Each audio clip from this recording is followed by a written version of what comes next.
Over the last few weeks, I have felt my creativity coming to a halt. I thought about my work, the thoughts and musings I share with you all here on my channel, the thoughts I've let flow unfiltered since sitting in that hotel room in Sydney, cancelling my flight home and following the guidance of my intuition, no matter how crazy it seemed.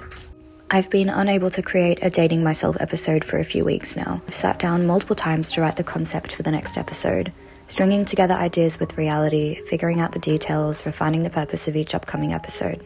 And I've sat empty-handed with half a script and no footage to share. And then I realized why. It's not because I've been sick, or because I've been busy, or because I've had a creative block like I initially thought. There's one video that I've been wanting to make that I really held myself back from. Last year, I went to Paris and I vlogged the entire trip. However, I privated the video out of respect for what happened, and I will continue to hold respect for what happened by refocusing the entire trip on me. This is Paris through my eyes. I hope you guys enjoy.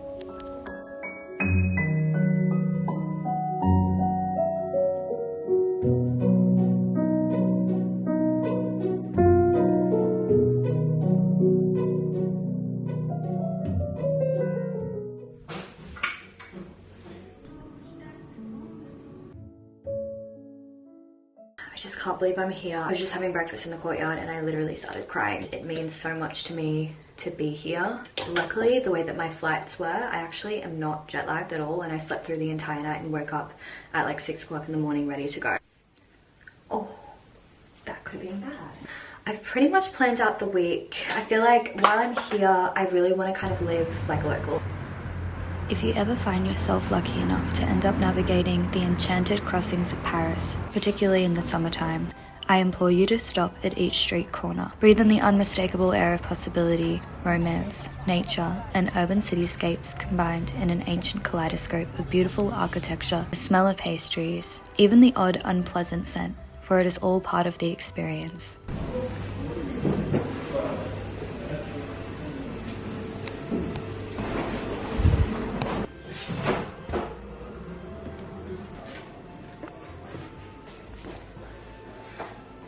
It's really cute, but it's a little bit small. But I mean, most places are. Except this is a little bit frustrating. This wasn't on the photo on Airbnb. It's alright.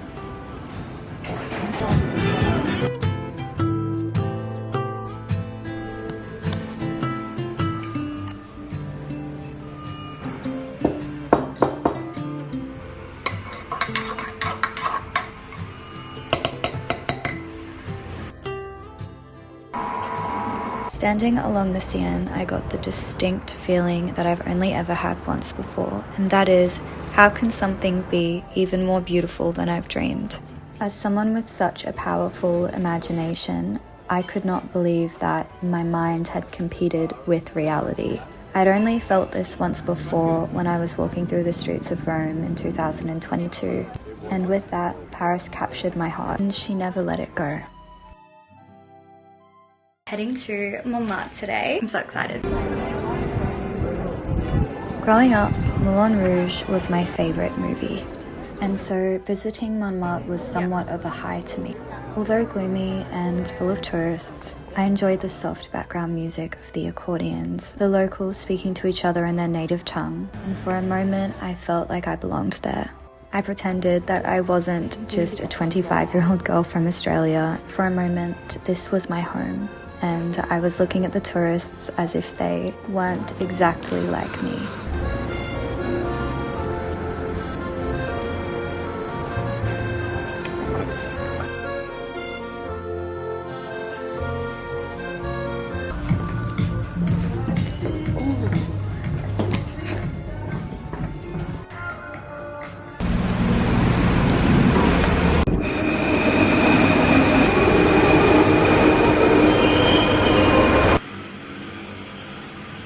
Do a little bit of a haul with you guys because I have bought a few things so far. Cute little vintage like silky slip shirt, but it has enough coverage that I can actually wear this out, and I've got a really cute skirt that I want to wear this with on Friday, I think. For skincare, Kiehl's creamy eye treatment. This stuff is so good. It makes your under eyes look amazing. Jisoo honey infused lip oil.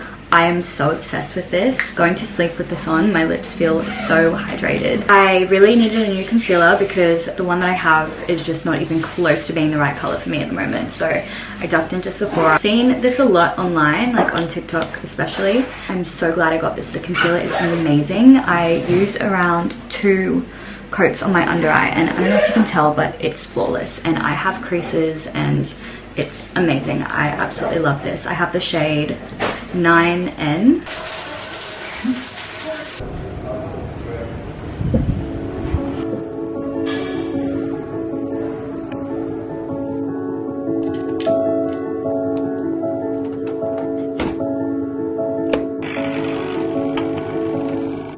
If you could choose to plan your day around the things that bring you the most joy, what would you do? For me, I would plan my days around how I can surround myself with the most art. The Louvre in Paris seemed like the most natural choice for my next place to visit. From the moment I stepped into the gates, I was absolutely in awe of the beautiful buildings against the grey backdrop of the sky.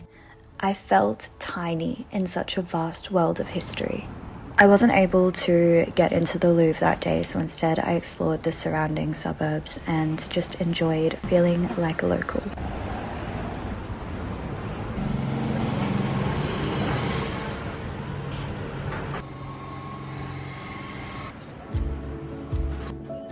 That third day in Paris started off like any other day. I chose today to try and get back into the Louvre because it was just so busy the day before. Paris felt peaceful this morning. It was a little bit chilly, so I was wearing my fluffy vest as I walked through the streets. And I guess this is where I say that this was my last day filming in Paris, as obviously the inevitable happened on this day.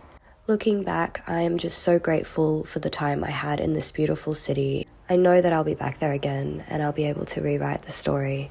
I choose to focus on the way that I fell in love with this city, the way that I honestly fell in love with the person that I was in Paris. I felt creative, I felt at peace, I felt inspired. I'm finding ways right now to bring this into my everyday life here while I'm living in Sydney. It's difficult being someone who just wants to travel and wander the world, but is forced to stay still for the time being. So I live vicariously through these moments where I felt most myself. 30,000 people enter the Louvre each day. On one of those days in September last year, I was one of those people. I walked the same hallways, I admired the same art. On this day, I, like most people, had a false sense of security that I knew what was going to happen in my life. Or at least, surely I'd be able to accurately predict most things. But life has a way of humbling you. Instead of despising shock, I want you to think about it a little bit differently. I eradicated the belief that I could control all aspects of my life. The truth is, I can't. I love this day because the girl that I used to be died in Paris. She's still evolving and changing, and I feel like every day she's different. If something happens in your life and it feels wrong at the time, maybe it feels like it came out of nowhere and you're spiraling out of control, just let it happen. You never know who you could become.